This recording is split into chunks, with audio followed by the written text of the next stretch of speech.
Le Premier ministre, M.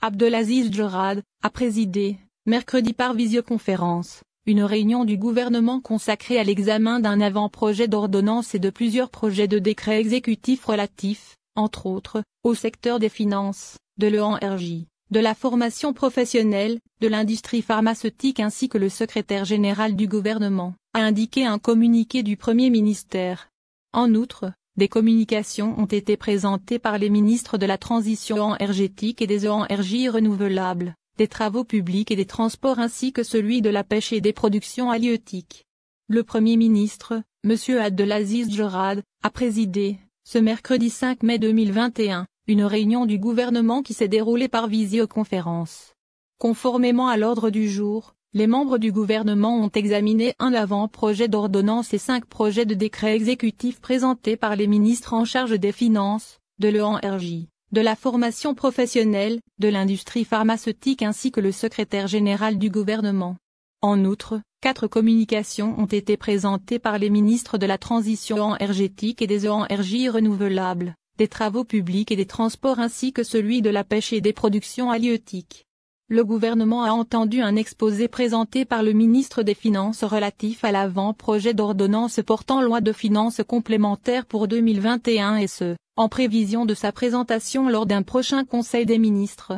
Le gouvernement a entendu un exposé présenté par le secrétaire général du gouvernement relatif au projet de décret exécutif modifiant et complétant le décret exécutif numéro 90-226 du 25 juillet 1990 fixant les droits et obligations des travailleurs exerçant des fonctions supérieures de l'État. Ce projet de décret exécutif a pour objet de modifier les dispositions de l'article 21 du décret exécutif numéro 90-226, relative aux conditions de nomination dans les fonctions supérieures de l'État en vue de permettre aux compétences algériennes exerçant dans les autres secteurs d'activité, notamment dans les entreprises économiques privées et les fonctions libérales et institutions internationales, d'accéder à ces fonctions. Ainsi, ce projet de texte se propose d'élargir le vivier des compétences, dans lequel les pouvoirs publics pourraient recourir aux cadres exerçant en dehors de l'administration publique, particulièrement ceux justifiant de certaines qualifications et compétences avérées dans leur domaine d'activité respectif et dont la technicité et l'apport pourraient s'avérer nécessaires aux objectifs de l'amélioration de l'efficacité de la compétence et de la modernisation de l'administration publique.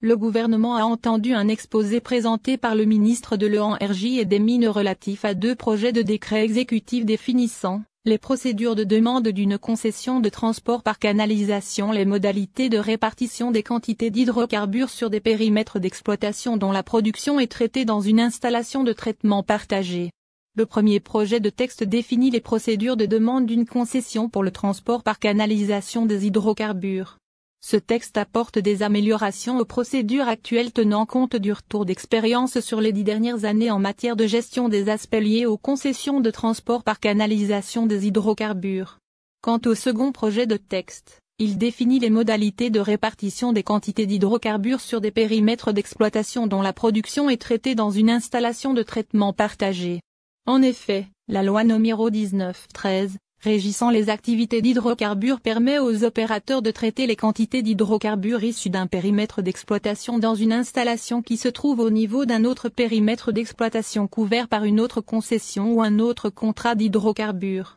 C'est dans ce cadre que ce projet de texte vient encadrer les exigences en matière de comptage des quantités d'hydrocarbures afin de déterminer les quantités devant être soumises au paiement de la redevance hydrocarbures au titre de chaque périmètre d'exploitation. Le gouvernement a entendu un exposé présenté par la ministre de la Formation et de l'Enseignement professionnel relatif au projet de décret exécutif fixant les modalités d'exécution du contrôle technique et pédagogique en matière d'apprentissage par le corps des inspecteurs relevant de l'administration chargée de la formation professionnelle. Ce projet de texte vise à fixer les modalités d'exécution du contrôle technique et pédagogique en matière d'apprentissage par le corps des inspecteurs relevant de l'administration chargée de la formation professionnelle.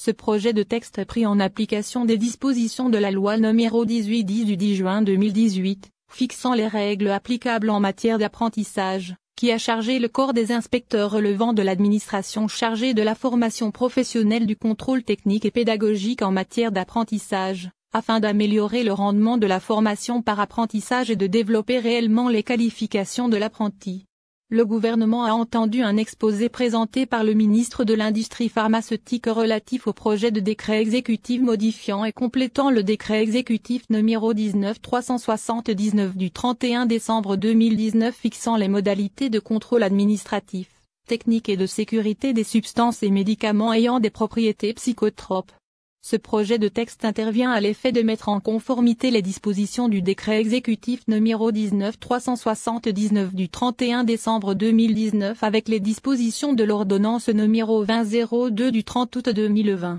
Ainsi, il s'agit de prévoir un contrôle spécifique administratif, technique et de sécurité exercé par les services du ministère chargé de l'industrie pharmaceutique pour ce qui concerne les substances et médicaments ayant des propriétés psychotropes. Le projet de texte prévoit en outre de nouvelles dispositions visant à faciliter l'application de certains articles du dit décret en garantissant la sécurité et l'efficacité de la lutte contre le risque d'abus de pharmacodépendance et d'usage détourné des substances et médicaments ayant des propriétés psychotropes.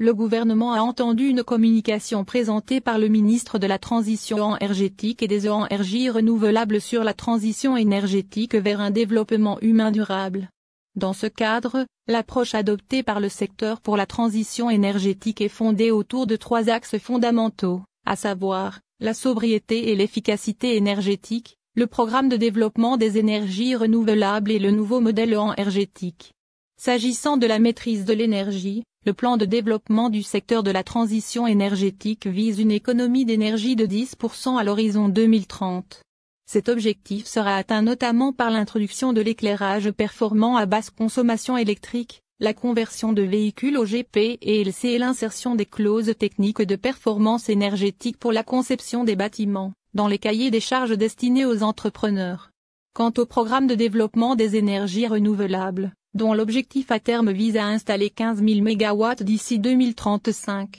un appel d'offres pour la réalisation d'un ensemble de centrales électriques photovoltaïques d'une puissance totale de 1000 MW sera incessamment lancé. Le gouvernement a entendu une communication présentée par le ministre des Travaux publics et des Transports sur le plan d'urgence relatif à l'augmentation de la part de la flotte nationale dans le marché maritime des marchandises. Ce plan vise essentiellement, dans un délai très court, à mettre en place des mécanismes opérationnels permettant la sécurisation des approvisionnements du pays en produits stratégiques, céréales, poudre de lait, notamment par la priorisation de la flotte maritime nationale dans la réalisation des importations des produits stratégiques. En outre, ce plan vise la participation de manière substantielle au transport des marchandises de et vers l'Algérie, par le développement de la flotte maritime nationale en moyen de transport adapté aux échanges commerciaux de l'Algérie. Enfin, ce plan permettra la réduction de manière significative des transferts de devises vers l'étranger au titre des services de transport maritime.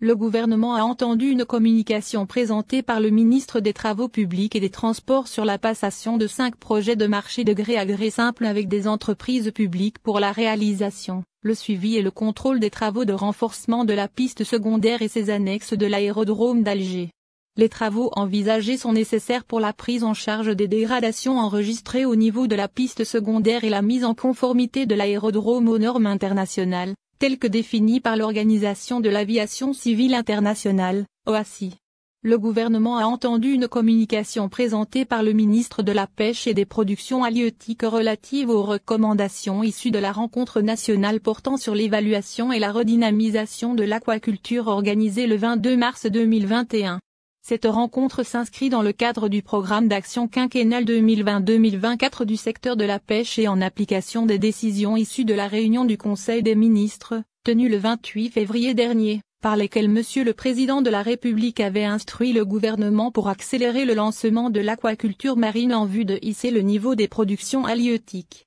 La rencontre a permis de dégager 33 recommandations relatives à l'écosystème nécessaire au développement des activités de pêche et d'aquaculture. À l'issue des débats, le Premier ministre a demandé au ministre de l'Intérieur de présenter un point de situation sur les mesures prises à la suite des inondations ayant touché certaines localités du pays, notamment la ville de Beni Slimane, wilaya de Médéa, qui a enregistré un niveau de précipitation évalué à 95 mm en l'espace de 80 minutes. Le ministre de l'Intérieur a indiqué que les pouvoirs publics ont pris l'ensemble des dispositions nécessaires pour effacer les traces de ces inondations et assister les familles qui ont été impactées. Sur un autre plan, Le Premier ministre a demandé au ministre des Finances de densifier les efforts pour la concrétisation des actions envisagées par le gouvernement dans le cadre de l'élargissement de l'offre de produits financiers par le secteur bancaire public, notamment dans le domaine de la finance islamique. Les premiers résultats enregistrés dans ce domaine sont encourageants puisqu'elle indique la mobilisation d'une épargne additionnelle de l'ordre de 8 milliards de dinars jusqu'à maintenant, le financement de nouvelles activités d'un montant de 500 millions de dinars, alors que le nombre de comptes ouverts selon la formule de la finance islamique a atteint 12 000 comptes.